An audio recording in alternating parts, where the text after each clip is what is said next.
A Course of Love, Book 3, 40 Days and 40 Nights, Day 5, Access to Unity.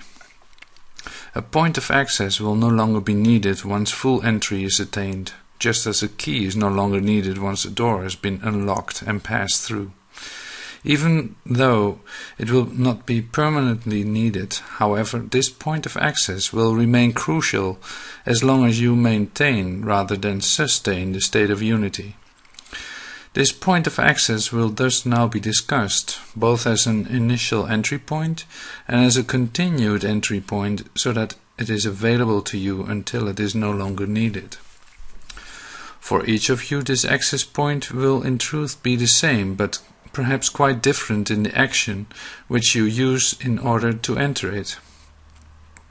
For those of you who have felt the point of entry to be the mind in experiences already registered, there is no need to combat this feeling. For those of you who have felt the state of unity through experiences of the heart, there is again no need to struggle against this. Let me elaborate. For many of you, thoughts you did not think are among your first experiences of unity. And thus, just as when you might look up when trying to remember something or tap a finger at your temple, there is, in a certain sense, a place to which you turn for these experiences. This does not mean that these experiences come from your mind or from the place just beyond your physical concept of the mind, but if you are not your body, the idea of what originates within, coming from a point beyond the body, is now too unbelievable to contemplate. As we said yesterday, our form of meditation, a meditation that is not a tool but a function of your natural self, is a focus on access.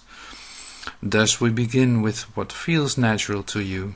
We give access to a focal point in the realm of form. This focal point must be of your own choosing. Your point of access may be your head, or a place just above or to the right or left of your head. It may be your heart, or some midpoint just beyond the body. It may for some feel like a connection that arises from the earth, and as if it is just below the form of the physical body. Some could feel it in their hands, and others as if it comes directly from their mouths, as speech is enabled that bypasses the realm of thought completely. Do not fight any of these feelings or others that I have not named. Just consider them givens and choose what feels most natural to you as a focal point for your focus on access. What we have focused on for some time now is love. Love never changes. It thus is the same for each of us. Yet none of us expresses love in exactly the same way as another. This is important to remember now as you begin to work with your access to unity. Unity and love, as we have within this work shown them to be, are the same. Thus access too is the same. It exists. It is there for you. It is given. It cannot be denied unless you deny it. It is only because you have not known this that we speak of it in this way here. Just as it is helpful in some instances to associate love with your heart, even though we have identified heart as the center of the self rather than the pump that functions as part of your body. It will be helpful to have identified this chosen access point for unity, even while remembering it is not of the body alone. While the purpose of this work was to have you identify love and thus yourself correctly, there is still fine-tuning to your understanding to be done, and this will be done as you come to know what unity is, and so more fully come to know yourself and love. There would seem to be one major difference between unity and love, and that difference would seem to be love's ability to be given away. Access to unity will seem at first a quite individual accomplishment, something one may have and another may not. While this remains the case, you may desire to give others what you have and feel unable to do so. Yet Like love, unity is known through its effects. All the benefits of union can be given away to any willing to receive.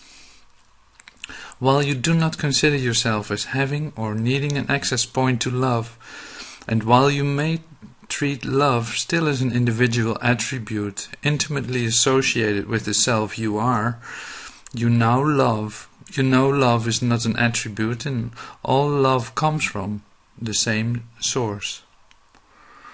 You know you have been able to give love only when you have felt you have love to give.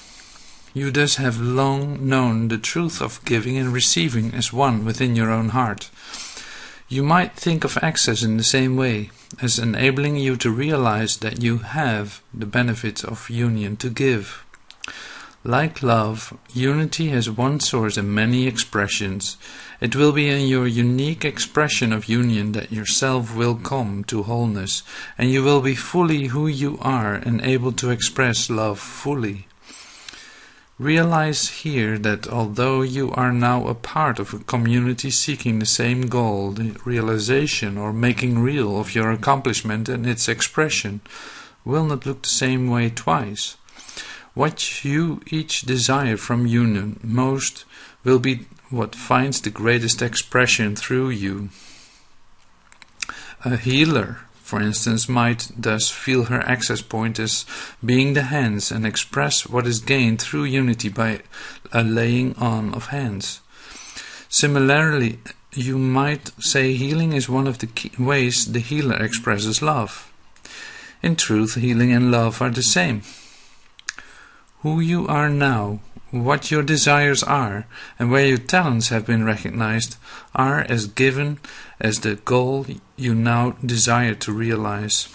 Again, I remind you that the sameness of union is not about becoming clones or a specific type of idolized holy person. Union is being fully who you are and expressing fully who you are. This is the miracle, the goal, the accomplishment that is achieved through the reign of love, the maintenance and finally the sustainability of union. Realize here that while you want to know the specifics of how this thing called access to unity will work, you are also impatient with specifics. You want immediate results, not more practice. You want relief and an end to effort, not another lesson to learn that you will be told is not a lesson. Not another cause for seeming effort in order to arrive at effortlessness. But realize also that this effort that you rail against is still of your own choosing. The realization of a way to make things as they are is never effortful in and of itself.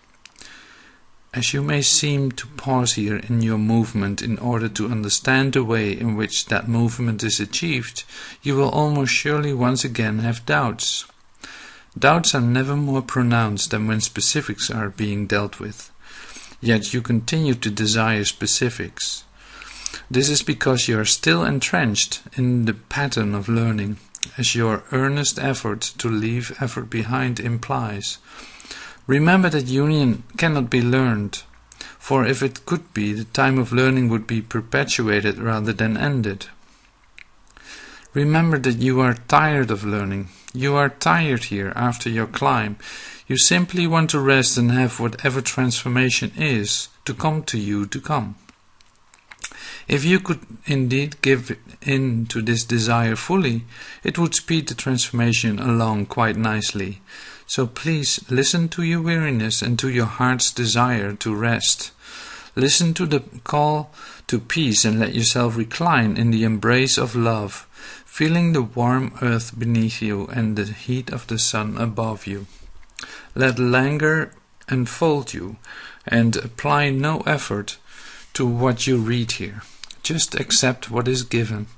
All that is being given is the helpful hints you have desired from an older brother who has experienced what you as yet have not. In this frame of mind, we can return more specifically to our focus on access.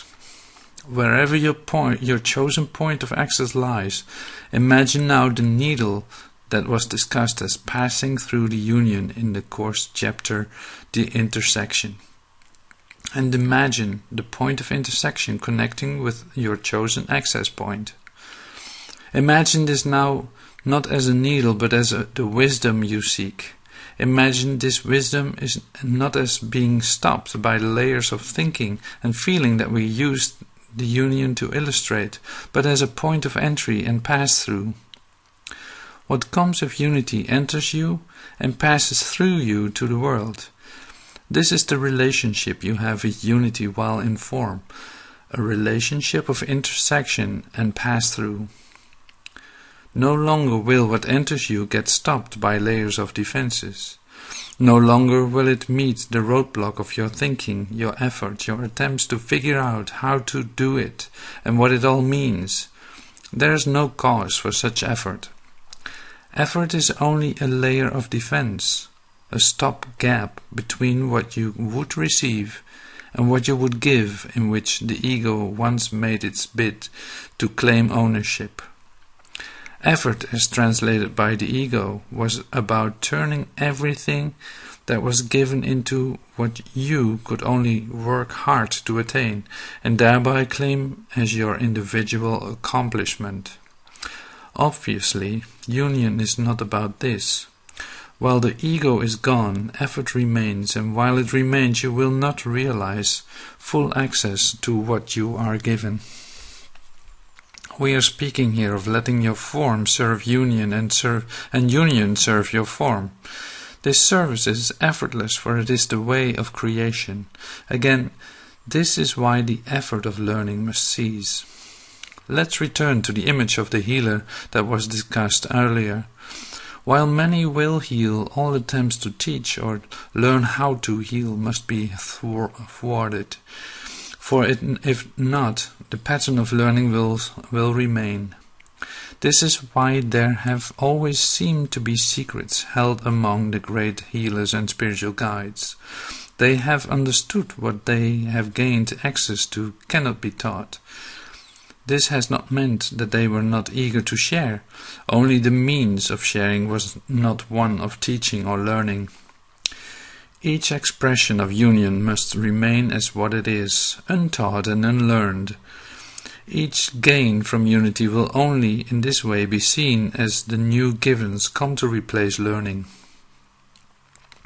Remember this as well as you focus on your access to unity. Focus does not mean thinking. Focus does not mean learning. Remember the example of how your breathing becomes natural when you think about it, and contrast this with the increase in awareness of breath that comes from the focus of meditation. A focus point is a point of convergence. A focal point is a point of intersection that gives rise to a clear image. The intersection spoken of here is that of pass-through. Although we have spoken of this focal point as an entryway, this does not imply that something that is not of you is entering you, and it does not imply entry without exit. When you think of breathing, you may think of inhaling as taking in air, and of air as something that is not of you. But the air you breathe is of you. You may think of the air you exhale as being more of you, but there is no more or less in the relationship of entry and exit. You are in continual relationship with the air you breathe and in continual relationship with unity. It is a constant exchange. When you are fully aware of this is where full access is attained. So we will continue our work now in releasing you from those things that would still block your full awareness.